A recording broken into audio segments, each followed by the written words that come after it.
Nosso estudo de hoje é a lição 69 do livro Segue-me, que tem como título Mandato Pessoal.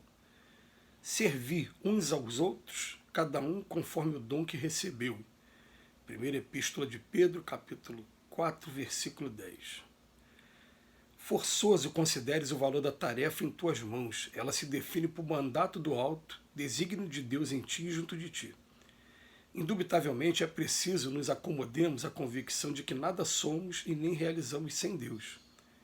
Isso, porém, não nos exonera da obrigação de anotar o sentido particular das responsabilidades que nos foram concedidas.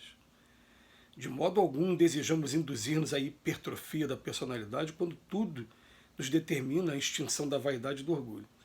Reflete, entretanto, nos créditos individuais de que a providência divina enriqueceu-te. Qual ocorre as impressões digitais que te identificam, a tua voz é diferente de todas as demais. As tuas mãos guardam peculiaridades distintas. Enxergas e ouves com recursos mentais de interpretação absolutamente diversos de todos aqueles que povoam o cérebro alheio e mostras vocação de que outros não dispõem. Consideremos tudo isso para reconhecer que nos foi atribuída a cada um determinada área de ação, no qual o serviço que se nos designa uns à frente dos outros, reveste-se da maior significação tanto para aqueles a quem nos cabe servir quanto para nós. Pondera assim na importância das obrigações que a vida confere-te, observando que Deus esculpiu-te como não esculpiu a mais ninguém. O texto de hoje tem como título Mandato Pessoal. Mandato, aqui na Terra, pelo menos, está sendo utilizado muito esse termo com relação a cargo político, né? E o cargo político de maneira democrática. Então, foi aberto a possibilidade de um grupo, de uma coletividade eleger, eles foram lá através do voto e eleger, mandato pessoal. Porém, o Emmanuel pega essa palavra agora hoje para querer chamar a atenção para a gente, né, da tarefa que cada um de nós recebeu, como se fosse em forma de mandato mesmo.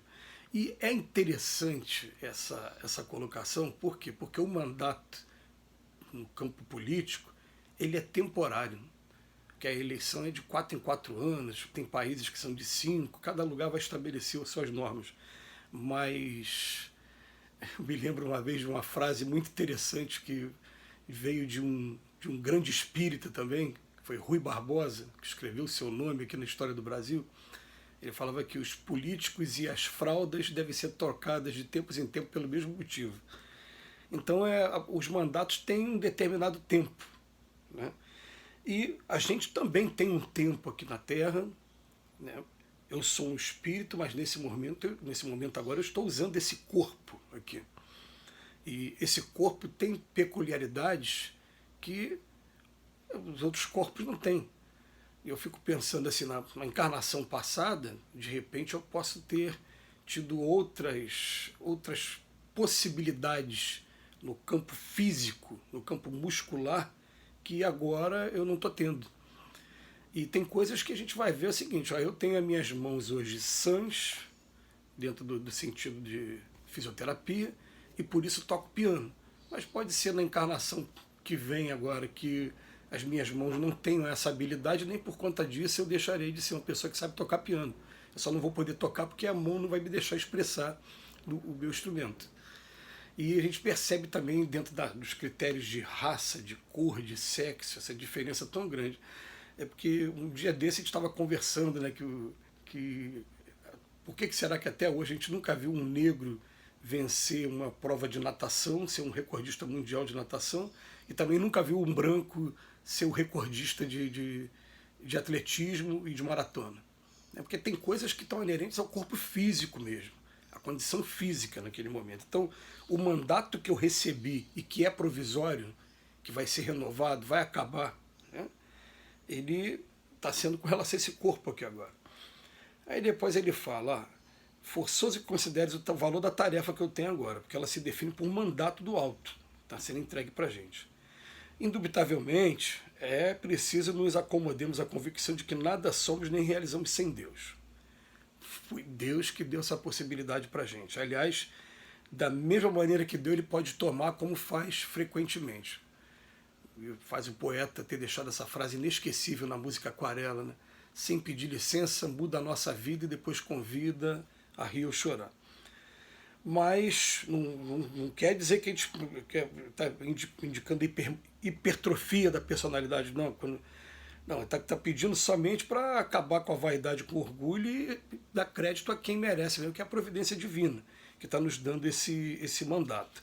Agora, olha aqui o Emmanuel faz uma comparação maravilhosa, né? A minha voz, ela é única e as pessoas podem até imitar, pode ter um timbre parecido, mas tem particularidades, tem a vibração tanto física, né? A física pode até ser imitada, a sentimental, a vibracional, é única. A minha voz é assim, igual impressão digital, igual íris. E ele fala, as minhas mãos guardam peculiaridades distintas. A gente tem capacidades diferentes. Então nós fomos chamados para uma determinada área de trabalho. Vou dar, por exemplo, esse trabalho aqui agora, né? Não deixa de ser um trabalho, embora, vou ser aqui muito sincero, para mim é um prazer muito grande. É uma pena que eu não tenha descoberto há mais tempo quanto faz bem eu iniciar o meu dia com 10 minutos com o Emmanuel. Né? A gente até sabe que, para as pessoas que acompanham, vai ter momento que enjoa. Por exemplo, eu não assisto Divaldo Pereira Franco todos os dias. Mas sempre que pelo menos uma vez por semana, eu vou lá, o que teve agora essa semana? Mas ele está fazendo vídeo todos os dias.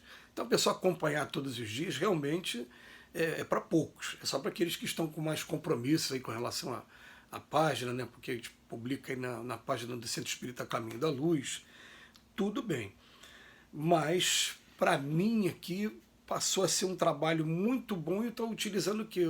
Na verdade, um dom que eu tenho, que é o dom de usar a palavra, é o dom de ter desinibição para falar e até mesmo mesmo reconhecendo os meus defeitos, eu venho para cá tomar puxão de orelha todo dia de manhã, mas todo dia de manhã eu estou aprendendo também com o Emmanuel.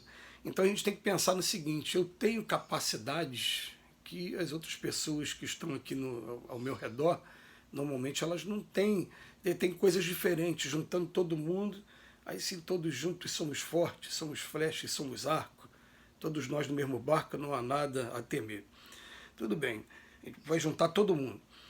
E ele vem colocar aqui para a gente, vamos reconhecer que nos foi atribuída a cada um determinada área de ação, no qual o serviço que se nos designa uns à frente dos outros, reveste-se da maior significação, tanto para aqueles a quem nos cabe servir, quanto para nós. Tanto para as pessoas como para mim. Então tem coisa que a gente tem que pensar assim. Eu me lembro de uma vez, eu muito criança, ter contato com uma pessoa que é adepta de religião afro-brasileira e ela dizer para mim que eu era filho de Baluaí, um termo afro-brasileiro que eu desconhecia e que eu confesso até hoje não ser conhecedor desses termos afro-brasileiros, embora eu respeite muito a cultura africana. Eu fui pesquisar, falaram que era São Lázaro. São Lázaro dentro da Igreja Católica. Quem é Lázaro? É aquele que aparece nas imagens cheio de feridas no corpo e que chegou a ressuscitar. É um personagem bíblico que teve contato pessoal, amigo de Jesus. Por que falaram? Qual é a característica disso? Você tem, já na sua estrutura física, um preparo para trabalhar na cura. Gente, todos os lugares que eu vou, primeira coisa que a pessoa faz, né, é me chamar para trabalhar na cura. Foi assim no Leopoldo Machado, agora assim também na Oficina do Amor e em todos os lugares que a gente vai. A gente tem se envolvido com esse trabalho há muito tempo. Eu me afasto do trabalho, eu estou deixando de fazer bem a mim e estou deixando de aproveitar esse dom para outras pessoas. Então, cada um vai ter que começar a identificar o que você traz dentro de si de legal para colocar a serviço das pessoas e fazendo bem a gente também, porque é terapêutico para a gente também. Pondera assim na importância das obrigações que a vida te confere, observando que Deus esculpiu-te como não esculpiu a mais ninguém. Nós somos únicos. É claro que ninguém é insubstituível, como dizia Chico Xavier, né? Nós somos igual grama. Pode tirar uma, nasce outra. mas vamos aproveitar os dons que a gente tem. Que Jesus nos abençoe hoje e sempre.